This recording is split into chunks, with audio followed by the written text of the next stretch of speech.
আসসালামু আলাইকুম গাইস, আমি আছি আপনাদের সাথে ফারজানা আলী। আর আজকে নিয়ে চলে আসলাম সয়াবিনের ভিন্ন রকম একটা রেসিপি নিয়ে। আপনারা অনেকেই প্রায় সয়াবিন খেয়ে থাকেন আর অনেকেই খান না, কিন্তু যারা যারা সয়াবিন খান না তারা আমার এই রেসিপিটা বানিয়ে যদি একবার টেস্ট করেন, তাহলে অবশ্যই আপনারাও বারবার যে সয়াবিন দিয়ে এই রেসিপিটা খেতে চাইবেন। দেখতেই পাচ্ছেন বন্ধুরা, আমি সয়াবিনটাকে প্রথমে সেদ্ধ করে নিয়ে তারপর ভালোভাবে পানি ঝরিয়ে ব্লেন্ড করে নিয়েছি।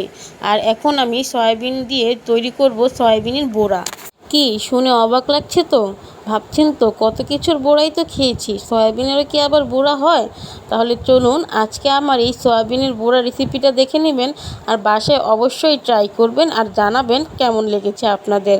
আশা করি আপনাদেরও খুবই ভালো লাগবে এই সয়াবিনের বড়া। চলুন দেখে নেওয়া যাক এই সয়াবিনের বড়া বানাতে আমার কি কি উপাদান লাগছে। আমি এখানে নিয়ে নিয়েছি মিডিয়াম সাইজের 2টা পেঁয়াজ কুচি, স্বাদ মতো কাঁচামরিচ কুচি, আর মোস্ট ইম্পর্টেন্ট একটা জিনিস, সেটা হচ্ছে পোস্তদানা। আর এই পোস্তদানাটা কিন্তু সয়াবিনের বড়ার আলাদা একটা টেস্ট এনে দেবে, আর তার পাশাপাশি সৌন্দর্য। এছাড়াও বন্ধুরা, আমাদের দৈনন্দিন জীবনে ঘরোয়া যে উপকরণগুলো আমাদের লাগে, সেই সকল উপকরণ দিয়ে কিন্তু আমি আজকে তৈরি করব এই সয়াবিনের বড়াটা। তার পাশাপাশি আমি এখানে নিয়েছি একটা ম্যাগি মশলাও। আর এখন আমি চলে যাচ্ছি আমার পরবর্তী প্রসেসিংয়ে। তো প্রসেসিংয়ের জন্য প্রথমে মিক্সিং বলে সয়াবিনগুলো তো আমি রেখে দিয়েছিলাম ব্লেন্ড করে, এর উপর আমি এখন একে একে দিয়ে দিব পেঁয়াজ কুচি, পোস্তদানা ও কাঁচামরিচ কুচি। তাছাড়াও দিয়ে দিচ্ছি 1 টিস্পুন মরিচের ফাঁকি, আর 1/2 টিস্পুন হলুদের ফাঁকি, 1/2 টিস্পুন ধনিয়া ফাঁকি। তাছাড়াও দিয়ে দিচ্ছি স্বাদ মতো লবণ। এরপর অ্যাড করে দিচ্ছি ম্যাগির ম্যাজিক মশলা। এখন আমি হাতের সাহায্যে এই সবগুলো উপকরণ খুব ভালোভাবে মেখে নেব।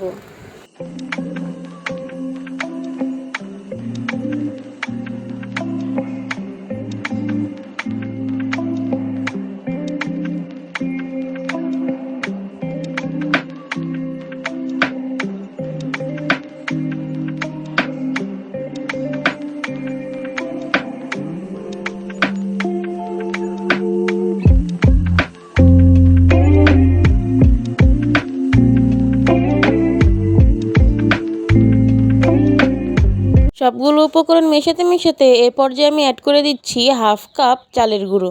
আর চালের গুঁড়োটা এবার খুব ভালোভাবে মিশিয়ে নিয়ে তারপর অ্যাড করে দিচ্ছি 1/2 কাপ বেসন। এখন এই সবগুলো উপকরণ আমি আবার খুব ভালোভাবে মিশিয়ে নেব। তাছাড়াও আমি এখানে এক্সট্রা একটা ফ্লেভারের জন্য অ্যাড করে দিচ্ছি পরিমাণ মতো সরিষার তেল। কেননা সয়াবিনের গন্ধটা অনেকেরই ভালো লাগে না, সেক্ষেত্রে সয়াবিনের গন্ধটা যাতে না আসে তার জন্যই মূলত এই সরিষার তেলটা ইউজ করা, যাতে সরিষার তেলের সুন্দর একটা ফ্লেভার আসে। তো বন্ধুরা, আমার সবগুলো উপকরণ এই সয়াবিনের সাথে মেশানো হয়ে গেছে। এখন আমি এটাকে খুব ভালোভাবে মেখে নিয়ে চলে যাব পরবর্তী প্রসেসিংয়ে। তো দেখতেই পাচ্ছেন বন্ধুরা, বড়া বানানোর জন্য আমার পারফেক্ট ব্যাটারটা কিন্তু রেডি। তাই এখন আমি চুলায় একটা ফ্রাইং প্যান বসিয়ে দিয়েছি, আর ফ্রাইং প্যানটা গরম হলে তাতে দিয়ে দিব কিছু সয়াবিন তেল।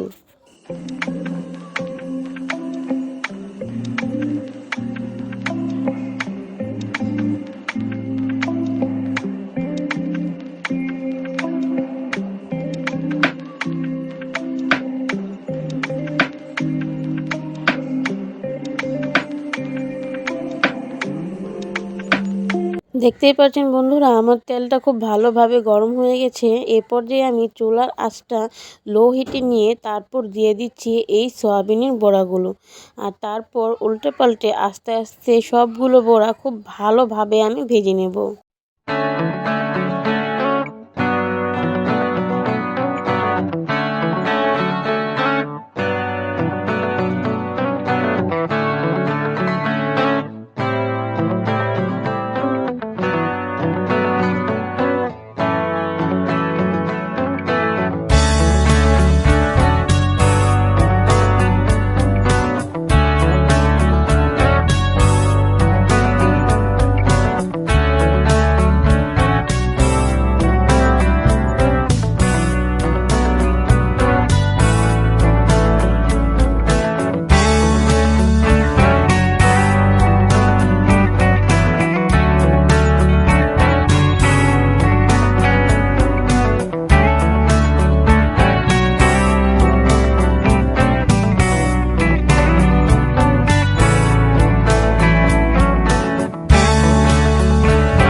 সো ফাইনালি বন্ধুরা তৈরি হয়ে গেছে আমার সয়াবিনের বড়া।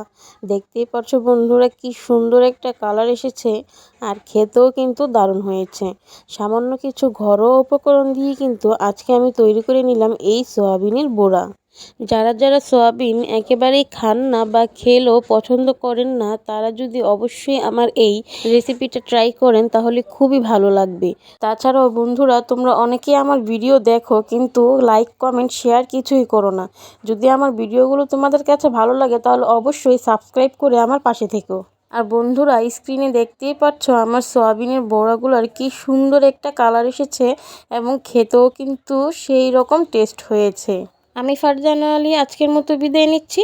আপনারা সবাই ভালো থাকবেন, সুস্থ থাকবেন, আর লাইক সাবস্ক্রাইব করে অবশ্যই আমার পাশে থাকবেন। আল্লাহ হাফেজ।